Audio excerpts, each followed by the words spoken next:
What if the real reason you feel disconnected has nothing to do with the world and everything to do with what you've silenced inside? Watch till the end. One part of this story might feel too familiar. And if it does, leave a comment. Someone else might need it too. Sometimes I think we didn't forget how to listen. We never knew how. This morning, I reached for my phone before I opened my eyes. I wasn't looking for anything in particular. I just couldn't bear to meet the silence. In the city, noise isn't a sound. It's a condition. It lives in rooms, in streets, in thoughts. Everything is filled with commentary, expectation, urgency. And when the noise fades for a moment, something else arrives. A quiet unease, like I might vanish without it. We speak of connection, of mindfulness, of clarity. Yet we surround ourselves with interruptions, as if stillness might expose something we'd rather not face. No one told us how to be with ourselves. They only taught us how to answer. But in that faint pause between notifications and movements, there was a whisper. Not loud, not demanding. Just a simple presence saying, "You're here, aren't you?" Maybe awakening doesn't begin with knowing, but with noticing that the world no longer leaves room for it. I sat quietly in yet another well-lit circle, surrounded by calm voices speaking of light, energy, awakening. Everyone smiled. Everyone seemed enlightened. And yet, something inside me folded inward. Their words hovered above the ground like mist. Soft, beautiful, but without weight. There was no silence behind their eyes. No shadow. As Jung observed, depth without confrontation with the shadow is illusion. A spiritual facade that avoids dissent is merely persona, a role. Outside, they spoke of healing. Inside, I felt the void.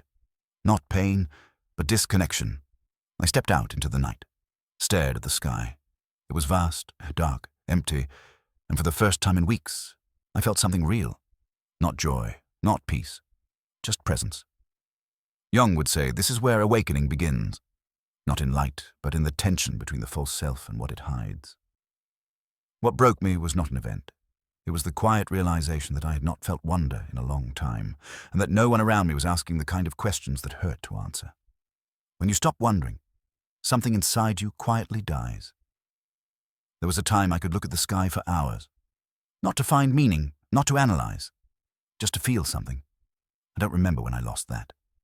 Now when I look up, I see structure, distance, stars as data points.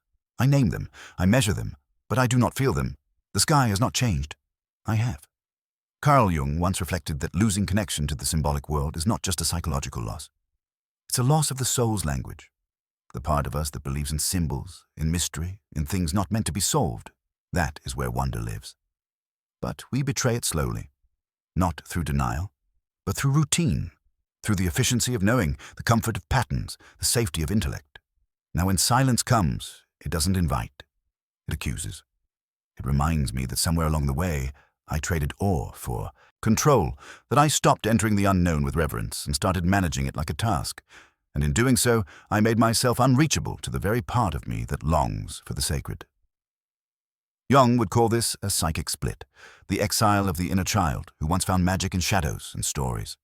Without wonder, we become only witnesses of life, not participants. And so the betrayal continues, not in grand decisions, but in quiet evenings when the stars speak, and we too, busy proving something, forget to listen. I no longer remember how to look in the mirror without someone else's voice in my head. There's a gaze you learn early in life, not your own, but the one turned toward you. It defines, expects, corrects. At first, it's your parents, then teachers, partners, strangers. Everyone becomes a mirror, and gradually you forget how to see yourself without reflection. You become not who you are, but who you are perceived to be. The echo of those glances grows louder than your own voice.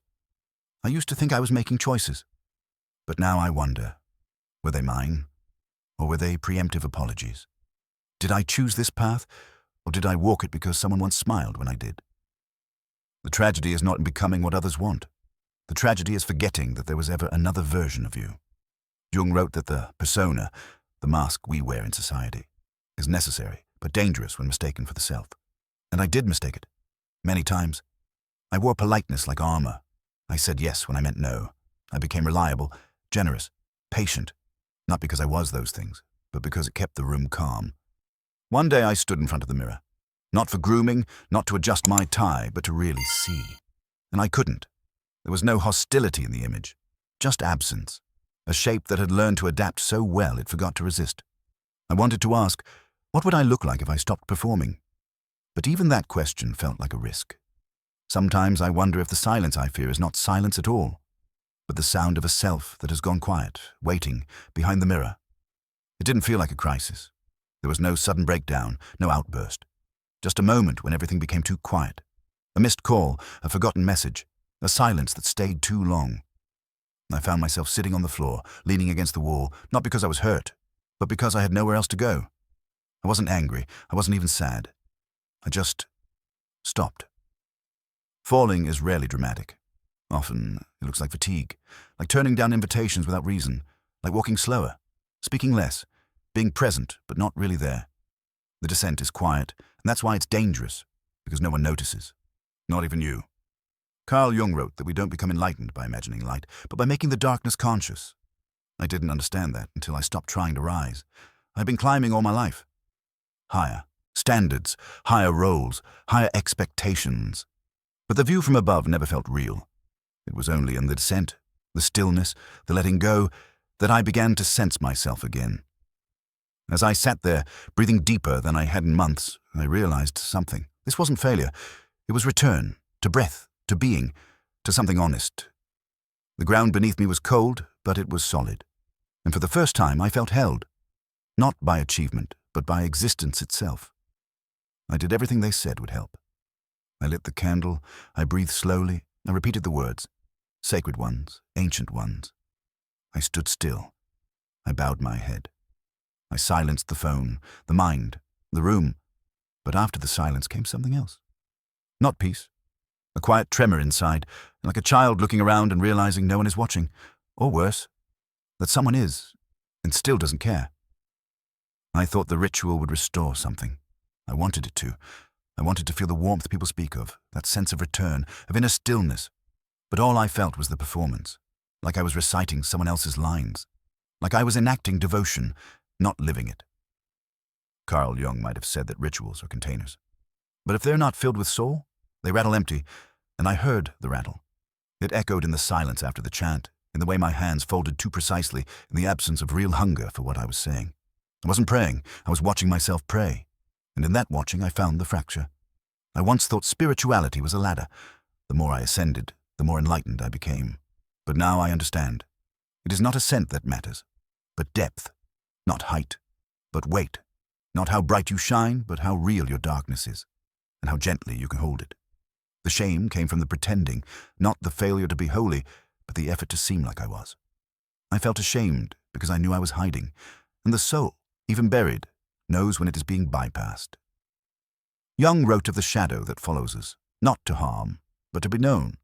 And perhaps the spiritual crisis is not a lack of faith, but a lack of honesty. A forgetting that sacredness begins where the performance ends, where the body trembles, where the voice breaks, where you say, I don't know how to believe today, and mean it. That night, I blew out the candle. Not in anger, not in surrender, just in quiet recognition that light is not always what we need. Sometimes, we need the night, untouched, unshaped, to remember what our longing sounds like. There was a moment when I entered a room that had nothing in it, no windows, no sounds, no purpose, just air and four walls, and yet something stirred, not in the space, but in me. A voice I hadn't heard in years. Fragile, unfamiliar, but mine. It didn't command, didn't accuse. It whispered, come back. We spend years leaving ourselves. It starts quietly. A compromise here, a performance there, a glance toward what others expect, a step toward what looks safe. We get praised for it, promoted for it, loved sometimes. And in the applause, we forget that something sacred was left behind, not lost, just waiting. Jung would have called it the inner exile, a slow withdrawal of the soul from a life that no longer holds it. Not a crisis, not a breakdown, just a silent migration, like a bird that no longer nests where the trees don't grow. In that empty room, I realized how long I'd lived outside myself, always trying to meet the next demand, manage the next impression, soothe the next tension. I became skilled at surviving, but presence, I had left that behind. My life became full of mirrors, showing who I was to others, but never to myself. And yet the inner world doesn't rage. It doesn't shout for attention. It waits, like a childhood home no one visits. The door doesn't slam. It stays slightly open. The dust gathers. The silence deepens. But the soul, it remembers. I sat on the floor and let the silence speak. Not to me, for me. It didn't explain, didn't instruct. It simply reminded. Of mornings when I felt joy for no reason. Of the first time I cried for music. Of the words I once wrote and never shared. The pieces of me that were never for anyone else. We talk about healing as something active, something we must chase. But Jung teaches that sometimes healing is a return, a remembering, a homecoming not to a place, but to the presence inside you that never left, only dimmed. That day I didn't find answers. I didn't find peace. I found a quiet presence inside me that simply said, I'm still here. And I understood, the inner world is never gone. It only goes quiet when we stop listening. I walked into the same space where I once lost myself. The same people, the same rhythms, the same quiet expectations woven into conversations, smiles, obligations. But something had changed. Not them. Me. My body no longer leaned forward in anticipation. My voice didn't try to fill the gaps. My soul, for the first time, stayed inside. I didn't speak to prove I existed. I didn't agree to feel safe. I just stood, breathed, and then realized how much noise I had once mistaken for life. All the reactions, the rehearsed nods, the reflexive kindness, they were masks I no longer needed. The silence didn't demand anything from me, and I gave it nothing but truth. Carl Jung often said that wholeness is not achieved by cutting off a portion of one's being, but by integration of the dark, the silent, the uncomfortable. And in that moment, I understood. I had not returned to peace by escaping the world. I had returned by no longer abandoning myself in it. There was a time when silence frightened me. It felt like failure, absence, punishment. But now it felt like form, a structure that held me. In the space where I once reached outward, I now stood still. And it wasn't indifference. It was presence. The kind of presence that doesn't try to convince, doesn't try to heal others, doesn't try to win. No one noticed, really, that I didn't rush to respond, that I didn't justify, that I didn't offer more than I had, and that was the beauty of it. Awakening isn't loud. It doesn't seek approval. It simply allows you to remain. The truth is, spiritual awakening doesn't change the world around you. It changes your relationship with yourself inside that world. It gives you permission to sit with your soul. Even when the room buzzes with distraction, it lets you hear your own voice, even when others talk louder. I left that place without needing to explain, without needing to wrap it up in meaning. I didn't need a sign. I didn't need closure. The silence was enough. Because this time, I was not escaping pain. I was returning to alignment. And in that stillness, I whispered back, I'm home.